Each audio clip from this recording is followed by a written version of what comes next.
teman-teman semuanya, selamat datang. Terima kasih udah klik video ini. Karena kali ini kita akan bersama-sama mengulas tentang peristiwa bersejarah yang sangat penting dalam perjalanan bangsa Indonesia ini. Sebelum kita masuk ke ceritanya, perkenalkan, nama saya Mada Anakia. Saya berasal dari kelas 12.1. Bersama saya, kita akan bersama-sama mengulas sebuah peristiwa besar yang terjadi di kota Bandung pada tahun 1946. Kira-kira peristiwa apa ya? Ya, betul sekali, yaitu Bandung Lautan Api. Sebuah momen ketika seluruh kota rela dibakar demi mempertahankan kemerdekaan Indonesia. Bayangkan, sebuah kota yang indah dengan segala kehidupan masyarakatnya tiba-tiba berubah menjadi lautan api. Bukan karena bencana alam, juga bukan karena kebakaran biasa, namun karena pilihan sadar dari rakyatnya sendiri. Mereka rela meninggalkan rumah, harta benda, bahkan kenangan hanya demi satu hal, yaitu kemerdekaan Indonesia tetap tegak dan tidak jatuh ke tangan penjajah. Coba kita renungkan sebentar. Kira-kira seberapa besar sih keberanian yang dibutuhkan untuk mengambil keputusan seperti itu? Kita mungkin sulit membayangkan, tapi itulah semangat yang dimiliki rakyat Bandung pada tahun 1940. Nah, tanpa berlama-lama lagi, ikuti terus ya, tonton terus ya, dadah! Pada tanggal 14 Agustus 1945, di akhir Perang Dunia Kedua, Jepang menyerah tanpa syarat dengan sekutu setelah mengalami kehancuran besar-besaran pasca pengeboman kota Hiroshima dan Nagasaki. Sesuai perjanjian Potsdam, membuat sekutu bertanggung jawab atas wilayah Indonesia yang semula jadi jajahan Jepang. Ketika Jepang sudah tidak punya hak lagi untuk menguasai Indonesia, sementara sekutu juga belum tiba untuk mengambil alih kekuasaan, secara otomatis Indonesia mengalami vacuum of power atau kekosongan kekuasaan.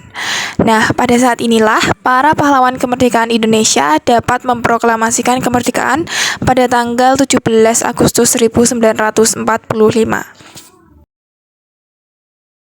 Komando Pertahanan Sekutu di Asia Tenggara atau Southeast Asia Command langsung menugaskan satuan khusus mereka untuk datang ke Indonesia, yakni AFNI, yang dipimpin oleh Letnan Jenderal Sir Philip Christian, militer berkebangsaan Inggris, dan mendarat di Pelabuhan Tanjung Priok, yang salah satu tujuan mereka yakni di kota Bandung. Kemudian, kedatangan sekutu di Bandung dipimpin oleh Panglima Perang yakni Brigadir Jenderal McDonald. Nah, pasukan tersebut datang dengan tugas untuk memulangkan tentara Jepang dan membebaskan warga Belanda yang menjadi tawanan Jepang di kota Bandung. Dan bangunan-bangunan besar yang menjadi markas mereka, dua di antaranya yaitu Hotel Savoy dan Hotel Pranger yang terletak di Bandung Selatan. Awalnya, kedatangan sekutu disambut dengan netral oleh masyarakat, karena masyarakat berpikir kedatangan mereka akan membawa perdamaian. Tetapi, secara diam-diam, kedatangan mereka telah diboncengi oleh pemerintah sipil Belanda atau NICA, yaitu Netherlands Indies Civil Administration, yang akhirnya kedatangan NICA malah membuat situasi semakin memanas, karena tawanan Belanda yang dibebaskan malah dibekali dengan persenjataan sehingga kerap terjadi bentrokan senjata dengan para pejuang Indonesia. Melihat hal tersebut, para pejuang Indonesia semakin kesal hingga pada malam hari pada tanggal 24 November 1945 ketika orang-orang sudah tertidur lelap, pada saat itu para pejuang Indonesia menyerang hotel markas militer sekutu yaitu pada Hotel Savoy dan juga Hotel Pranger.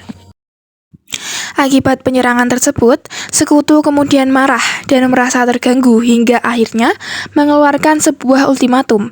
Pada tanggal 27 November 1945, Brigadir Jenderal McDonald menyampaikan ultimatum kepada Bapak Datuk Yamin yang pada saat itu menjabat sebagai Gubernur Jawa Barat.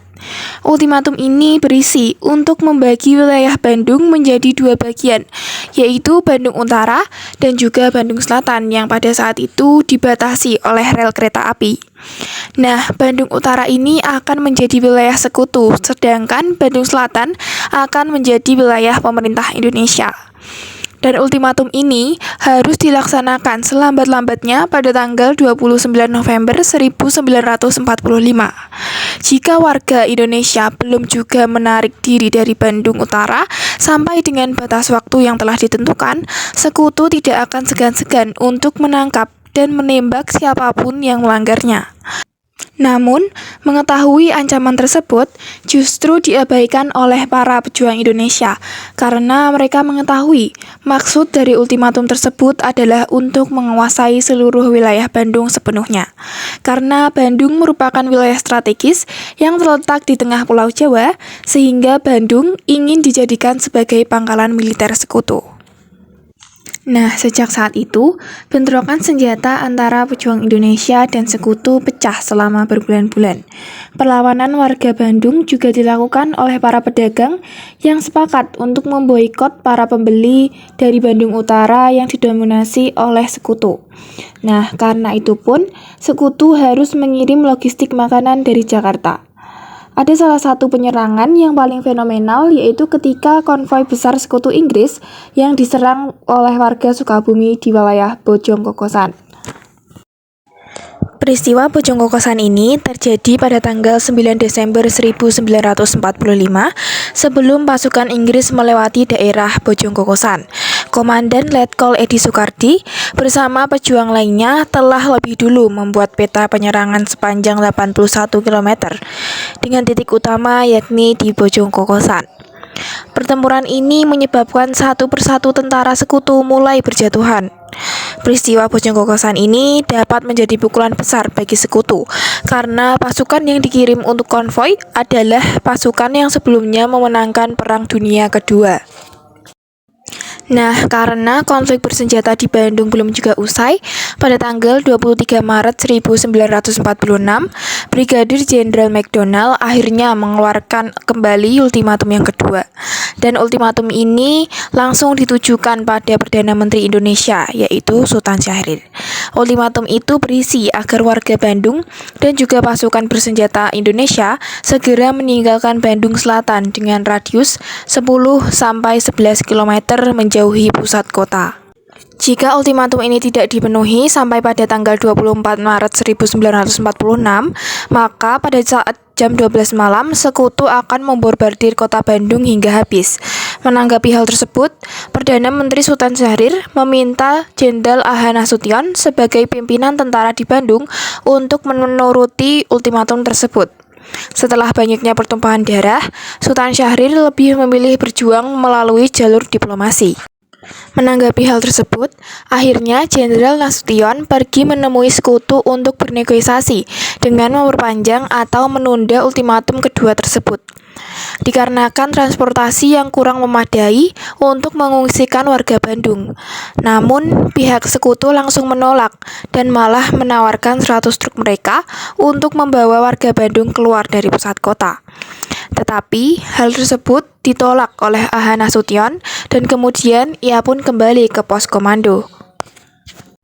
Dan secara mengejutkan, Jenderal Nasution menerima pesan telegram dari markas tentara tertinggi Republik Indonesia di Yogyakarta. Pesan tersebut ditulis tanpa nama, namun banyak orang yang percaya bahwa pengirim pesan tersebut ialah Panglima Besar Jenderal Sudirman. Mendapati hal tersebut, kemudian A.H. Nasution langsung melakukan diskusi dengan para anggotanya untuk menemukan solusi. Diskusi tersebut bukan hanya dihadiri para tentara Indonesia, tapi juga para pemimpin Laskar Pejuang Masyarakat dan aparat pemerintahan Bandung. Nah, pada saat diskusi dibuka, Mayor Rukana menyampaikan sebuah saran yang fenomenal, yaitu kota Bandung harus dibumi hanguskan agar tidak diambil alih oleh sekutu. Setelah mempertimbangkannya dengan matang, kemudian A.H. Nasution pun setuju bahwa operasi bumi hangus kota Bandung merupakan solusi yang tepat.